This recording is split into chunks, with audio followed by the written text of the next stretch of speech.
शेतकऱ्यांसाठी आजची सर्वात मोठी आणि आनंदाची बातमी. अखेर पीक विमा 2025 चे वाटप सुरू झाले आहे. कोणत्या जिल्ह्यातील शेतकऱ्यांच्या खात्यात पैसे जमा होत आहेत? कोणत्या पिकाचा विमा आला आहे? आणि तुम्हाला पैसे मिळाले नसतील तर काय करावे? या सर्व प्रश्नाची उत्तरे आपण आजच्या व्हिडिओमध्ये पाहणार आहोत. त्यामुळे व्हिडिओ शेवटपर्यंत नक्की पहा आणि चॅनलवर नवीन आला असाल तर सबस्क्राईब करायला विसरू नका. मित्रांनो, ज्या शेतकऱ्यांचे पीक विम्याचे कॅल्क्युलेशन पूर्ण झाले आहे, अशा पात्र लाभार्थ्यांच्या बँक खात्यात विम्याचा पहिला टप्पा जमा होण्यास सुरुवात झाली आहे.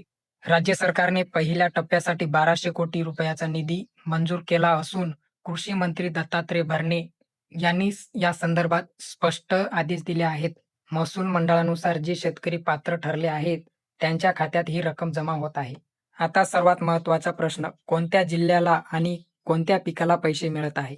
सध्या नांदेड जिल्ह्यातील काही महसूल मंडळामध्ये पीक विम्याचे पैसे जमा होण्यास सुरुवात झाली आहे आणि फक्त सोयाबीन पिकाचा विमा जमा होत आहे.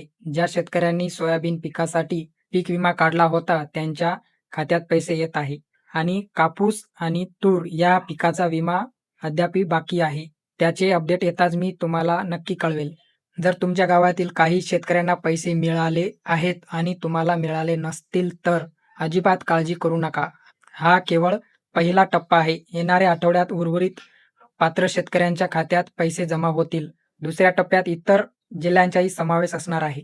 मित्रांनो, तुम्हाला सोयाबीनचा पीक विमा मिळाला आहे का? आणि तुम्ही कोणत्या जिल्ह्यातून हा व्हिडिओ पाहत आहात ते खाली कमेंटमध्ये नक्की सांगा. तुमच्या जिल्ह्याबद्दल काही अपडेट आली की सर्वात आधी मी आपल्या चॅनलवर ती माहिती घेऊन येईल. हा व्हिडिओ जास्तीत जास्त शेतकरी बांधवापर्यंत शेअर करा, जेणेकरून त्यांनाही आनंदाची बातमी मिळेल. धन्यवाद.